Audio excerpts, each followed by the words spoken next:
오늘 저는 읽은 고린도후서 2장 17절 말씀을 고린도후서 2장 17절 말씀을 통해서 순전한 하나님의 말씀을 먹자라는 제목으로 하나님의 말씀을 함께 나누도록 하겠습니다. 여러분, 한국에 가스가 나오나요, 안 나오나요? 미국에 오래 사니까 잘 모르죠? 지금은 한국도 산유국입니다. 가스가 나와요. 근데 많은 양이 나오진 않기 때문에 그런데 가스가 동해안에서 나오긴 합니다. 그러나 가스가 많이 나오지 않다 보니까 한국은 미국에 비해서 가스 값이 많이 비쌉니다. 그러다 보니까요, 가끔 뉴스를 듣다 보면 어떤 주유소에서 가스에 다른 것들, 불순물을 섞어서 가스를 팔다가 적발됐다라는 뉴스들이 종종 등장하게 됩니다. 그럼 왜 다른 것을 섞어 팔면 문제가 되겠습니까? 왜 그게 고발이 되고 그것으로 인해서 불법이라고 말하겠습니까? 불순한 가스를 사용하다 보면 그 차가 힘을 내지도 못하고 차에 무리가 가서 차가 엔진이 망가지는 수가 있기 때문입니다. 우리 신앙도 그렇습니다. 우리 신앙이 순전한 하나님의 말씀 100% 순전한 하나님의 말씀을 받을 때 우리의 신앙이 잘 자랄 수가 있습니다. 그런데 그 하나님의 말씀에 불순물이 껴들게 되면 우리의 신앙에 문제가 생기게 되고 그것 때문에 인해서 교회를 떠나는 경우들도 생기게 됩니다. 그래서 오늘 본문 2장 17절에서는 이렇게 본문 말씀을 하고 있습니다. 그런데 여러분, 우리가 읽은 세번역이 아닌 개정개혁에 의하면 개혁개정은 이렇게 말하고 있습니다. 우리는 수다한 사람과 같이 하나님의 말씀을 혼잡하게 하지 아니하고 곧 순전함으로 하나님께 받은 것 같이 하나님 앞에서와 그리스도 안에서 말하노라. 즉, 이 이야기는 그때 상황을 돌아보면 고린도 교회 안에 하나님의 말씀을 전하는데 온전한 순전한 하나님 말씀만을 전하는 것이 아니라 하나님의 말씀을 혼잡하게 했다라고 하는 경우가 있었다는 것입니다. 당시 대다수의 사람들은 하나님의 말씀을 혼잡하다고 생각했습니다. 여기서 혼잡하다는 말은 포도주와 기름에 불순물이 섞여 있는 상태, 그래서 양을 늘려놓은 상태를 보고 혼잡하다라고 이렇게 말하고 있습니다. 즉 100%의 순수한 포도주나 순수한 가스가 아닌 거기에 다른 불순물을 섞은 것, 그것을 말하고 있는 것입니다. 마찬가지로 당시 몇몇 사람들은 하나님의 말씀을 순수하게 전하지 않고 거기에다가 많은 인간적인, 철학적인 사상들을 가미해서 인기를 끌려고 말씀을 전했습니다. 여러분, 오늘날에도 보면 여러분들이 많은 설교를 접하게 될 것입니다. 인터넷이나 유튜브나 TV를 통해서도 많은 설교들을 보게 될 것입니다. 그런데 이 설교하는 설교자들이 한 가지 고민이 있어요. 저도 마찬가지입니다. 그 고민은 뭐냐면 하나님의 말씀을 어떻게 멋지게 잘 전할 수 있을까 라고 하는 생각들이 있어요. 그러다 보니까 그 안에 세상적으로 가지고 있는 철학들도 섞어서 전하기도 하고 또 세상의 어떤 여러 가지 것들을 섞어서 비빔밥을 만들어서 성도들에게 먹기 좋게 만들어주고 싶은 마음들이 있어요. 그렇게 비빔밥을 잘 만들어드리면 우리 성도들이 그 비빔밥을 먹고 은혜를 받고 그 받은 은혜로 잘 살아가지 않을까라고 하는 그러한 욕심들이 목회자들, 설교자들에게는 누구나 있습니다. 그런데요, 문제는 설교자가 아무리 세상적인 걸 많이 갖다 집어넣어놓고 비빔밥을 잘 만들어서 설교를 했는데 듣는 성도들은 하나님의 말씀 하나도 생각 안 나고 오늘도 예배 마치고 가면 목사님이 비빔밥 얘기했어 라고 비빔밥만 생각하게 된다는 거예요. 그러다 보니까 이 목사들은 딜레마에 빠집니다. 어떻게 하면 성도들에게 말씀을 잘 전할 수 있을까? 그런데 여러분,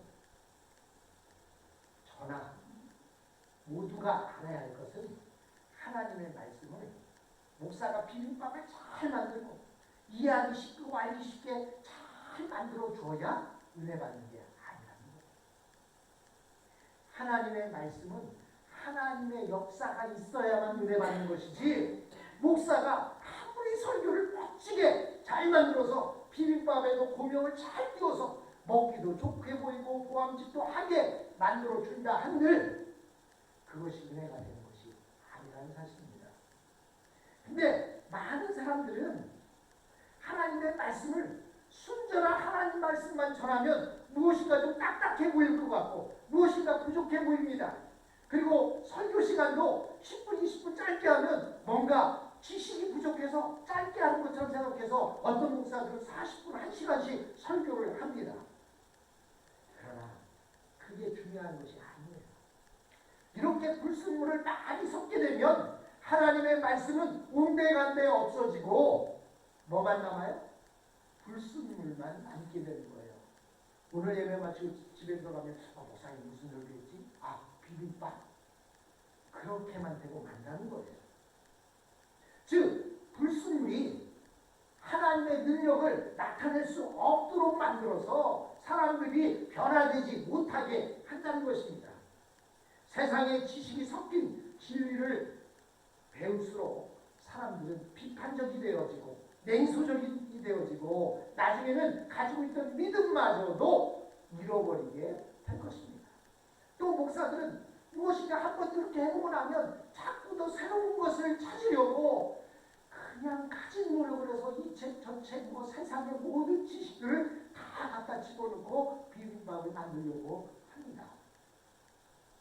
그러나 하나님의 말씀은 하나님의 말씀 자체의 능력이 있고 하나님의 말씀 자체의 힘이 있기 때문에 하나님의 말씀 성경 한 구절만 읽어도 은혜가 되는 거예요. 제가 그래서 옛날 제 어릴 때 우리 목사님 이야기를 종종 하지 않습니까? 그분은 1년 12달 거의 대부분 설교 때마다 요한복음 3장 16절을 설교했고요. 설교 중마다 항상 그 구절을 같이 읽었기 때문에 지금도 잊지 않고 요한복음 16장 3장 16절을 외우고 있어요. 그런데요, 그렇게 요한복음 3장 16절 여러분 같이 한번 해볼까요? 하나님이 세상을 이처럼 사랑하사 독생자를 주셨으니 이는 저를 믿는 자마다 멸망치 않고 영생을 얻게 하려 하시니라. 이 말씀만 전하는데요, 앉아있는 모든 성도들이 은혜 받고 눈물을 흘리고 회개하고 변화되고 그 목사님이 계시는 동안에 그 교회에서 신앙생활 했던 사람 가운데 목사가 된 사람이 100명이 넘습니다. 저도 그 중에 하나예요. 여러분, 오늘 본문에서 사도 바울은 순전한 하나님의 말씀, 그 안에 불순물이 하나도 섞이지 않고 인간의 어떤 철학이나 찌꺼기가 전혀 들어있지 않는 하나님이 주시는 계시를 그대로 받아 전한다라고 말합니다. 누가 그렇게 전한다고요? 바울 선생님이 지금 그렇게 전한다고 말하고 있습니다.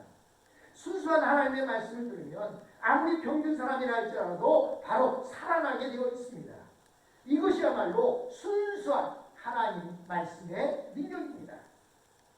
사람이 말씀을 들어도 변화가 없는 것은 그 말씀이 순수한 하나님의 말씀이 아니기 때문입니다. 그리고 듣는 사람이 욕심을 버리지 않고 말씀을 찾고 자기에게 유의하도록 끌어가려고 하다 보니까 그 말씀이 우리 속에 들어와도 변화가 되지 않는 거예요. 아무리 목사가 부족해서 하나님 말씀만 그 성경 구절만 읽어도 듣는 성도가 마음을 열고 들으면 은혜가 되는 거예요. 그런데 자기 욕심대로 하나님의 말씀을 들으려고 하니까 은혜가 안 되는 것입니다. 여러분, 원래 하나님의 말씀과 이 세상의 지식은 그 성질이 완전히 전혀 다릅니다. 세상은 내가 남을 밟고 올라서야 승리자가 된다고 말합니다. 근데 성경은 뭐라고 합니까? 낮아져야 된다고 말합니다. 이렇게 세상적인 것과 하나님의 말씀은 그 성질이 전혀 다릅니다. 이 세상의 지식은 인간의 경험이나 생각을 모아놓은 것입니다. 그것은 수평적인 것이고 세상을 사는 데 도움이 되는 지혜입니다. 많은 사람들의 경험이 쌓여서 그만큼 노력하지 않아도 그 사실을 우리는 알 수가 있습니다. 그러나 하나님의 말씀은 우리에게 주시는 하나님의 계시입니다.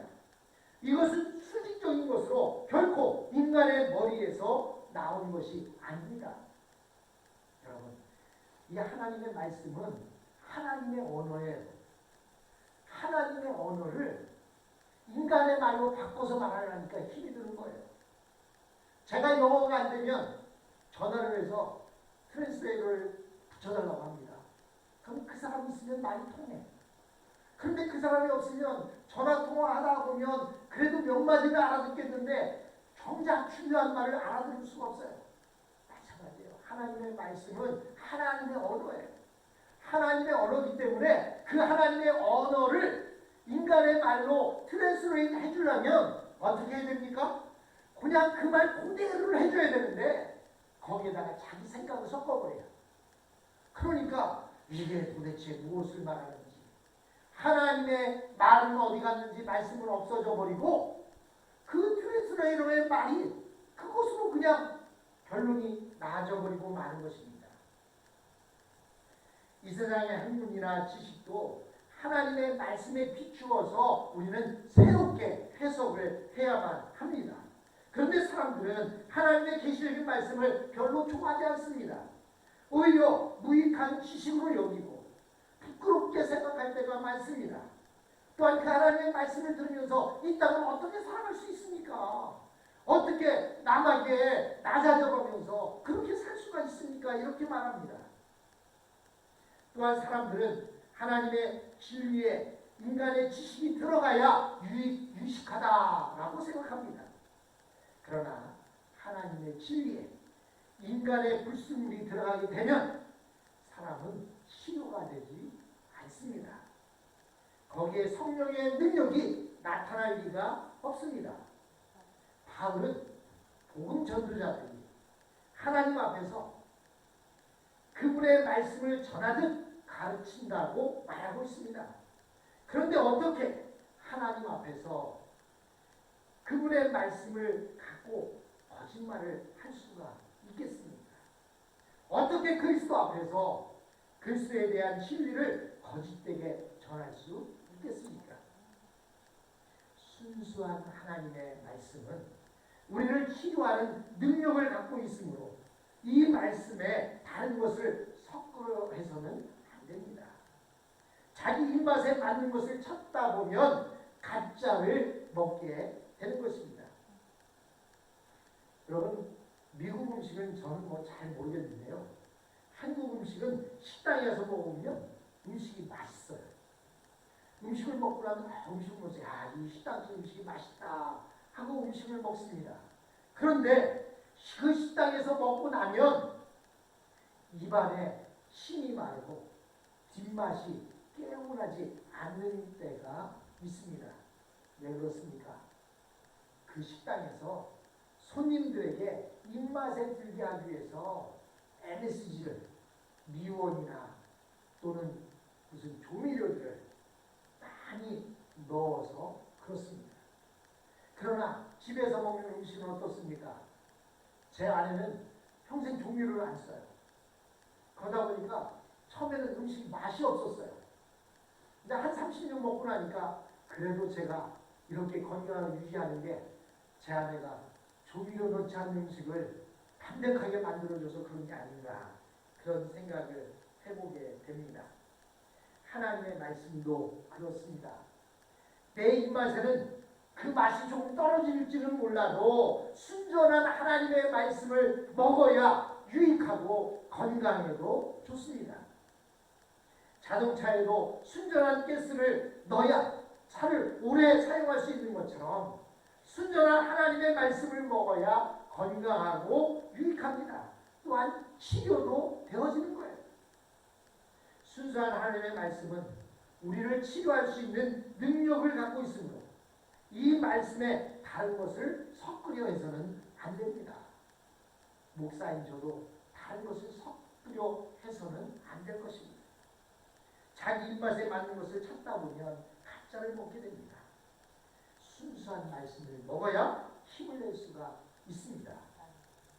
여러분, 차에 물이 섞이면요, 차가 힘이 안 나고 가스를 밟아도 차가 나가지 않아요. 나중에 보면 그 물을 다 빼내고 거기다가 순수한 가스를 넣어야만 차가 힘을 내는 것과 마찬가지입니다. 젊었을 때 이것저것 세상 풍조를 따랐던 사람은 늙어서 자신에게 아무것도 남지 않는다는 사실을 발견하게 될 것입니다.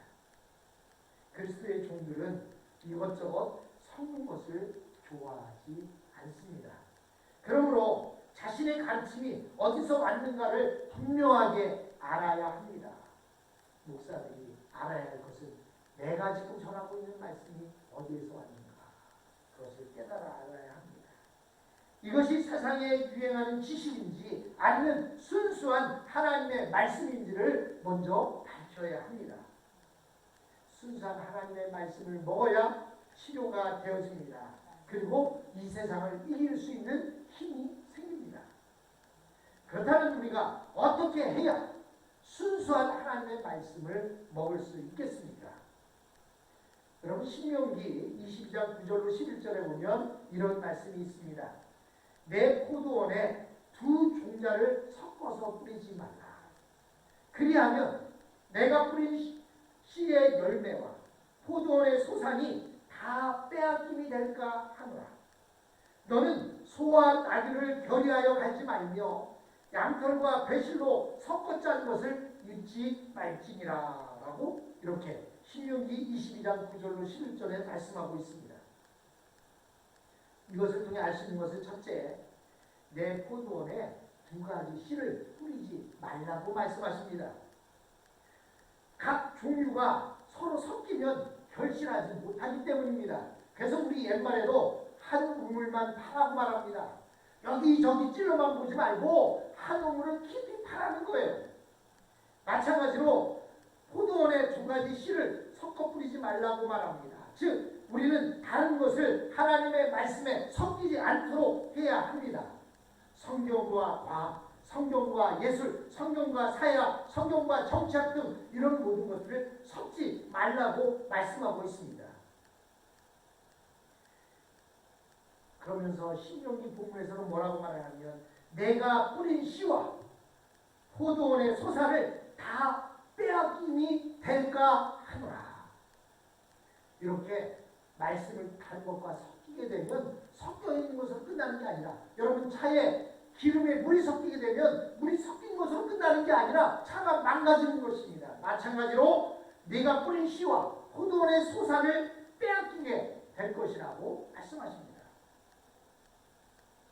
대개 죄에 빠지는 사람의 마음이 악으로 기울어지기 쉬우므로 두 가지 씨를 뿌리면 불량한 풀이 곡식보다 더 속히 자라서 결국에는 악한 세력을 이기지 못하게 되는 것입니다. 그래서 어릴 때 벼를 심으면 그 즉시 가서 피를 뽑아주는 거예요. 왜? 피는 벼보다 더 빨리 잘 자랍니다. 결국에는 나중에는 벼밭이 아니라 피밭이 되고 말아요. 그것처럼 섞어 뿌리게 되면 하나님의 말씀은 온데간데 없어지고 세상 불순물이 크게 자리 잡고 그래서 우리의 마음이 그것으로 기울어지게 되는 것입니다. 두 번째, 신명기에서는 뭐라고 말하고 있습니까? 소와 나귀를 결의하여 가지 말라 라고 이렇게 말하고 있어요. 소와 나귀를 결의하여 간다는 얘기 뭐냐면요, 여러분 옛날에 한국에서는 뭐 소가 많지 않으니까 소 한 마리에 쟁기를 매달아서 농사를 졌어요. 그런데 유목민인 이스라엘 사람들은 소와 나귀들이 많았습니다. 그래서요, 농사를 질 때 한 마리 소가 끄는 것보다 여러 마리 소가 끄는 게 낫지 않습니까? 그래서 한 결의는 두 마리를 말하는 거예요. 그래서 소 두 마리를 묶어서 결의로 해서 이렇게 쟁기질을 합니다. 그때에 소와 나귀를 결의해서 갈지 마라 라고 말하고 있어요. 결의한다는 것은 같이 묶어놓는다는 것입니다. 즉 이 말은 믿는 자와 믿지 않는 자가 짝하지 말라는 것입니다. 너희는 믿지 않는 자와 멍에를 같이 하지 말라. 의와 불법이 어찌 함께하며 빛과 어둠이 어찌 사귀며 그리스도와 벨리알이 어찌 조화되며 믿는 자와 믿지 않는 자가 어찌 상관하며 라고 고린도후서 6장 14절로 15절에 말씀하고 있습니다. 모든 믿는 자들이 믿지 않는 자와 짝하면 신앙을 잃기가 쉽습니다. 그래서 저는 우리 청년들에게 결혼 상담을 해줄 때 절대로 가정을 전쟁터로 만들지 말라, 이런 이야기를 합니다. 믿지 않는 자와 짝하면 가정이 전쟁터가 되어버리게 합니다. 어떤 사람은 그래요. 믿지 않는 사람과 결혼해서 그 사람을 구원시켜야죠. 좋습니다. 생각은 좋습니다. 결혼하기 전에는 다 신앙생활 할 것 같고 너 다니는 교회 다닐 것 같습니다. 그러나 성공한 사람이 많지 않아요. 결국은 신앙 때문에 매일 다투고 싸웁니다. 결국은 행복해야 할 가정이 전쟁터가 되어버리고 맙니다. 전도는 밖에 있는 사람을 하세요. 내 아내를, 내 남편을 내가 안 믿는 사람을 만나서 그 사람을 전도하겠다? 어렵습니다. 전쟁터 만들지 마세요. 성경은 분명하게 말합니다. 모든 믿는 자들이 믿지 않는 자와 짝하지 말라고 말하고 있습니다. 그 이유가 무엇이겠습니까? 그것은 악이 더 강하기 때문에 악한 것으로 끌려가기가 쉽기 때문에 그렇습니다. 세 번째로 또 무슨 말을 하고 있습니까? 양털과 배실로 섞어 짠 의복을 입지 말라고 성경은 표현해 놓고 있습니다. 여기서 의복을 입는다라고 하는 것은 행위를 이야기합니다. 즉 행위를 섞지 말라는 것입니다. 의복은 사람의 모양을 나타내는 것이나 사람의 행위는 속사람을 나타내는 것이 됩니다. 그러므로 성경에 사람의 행위를 의복으로 비유해서 가르치는 것이 많습니다.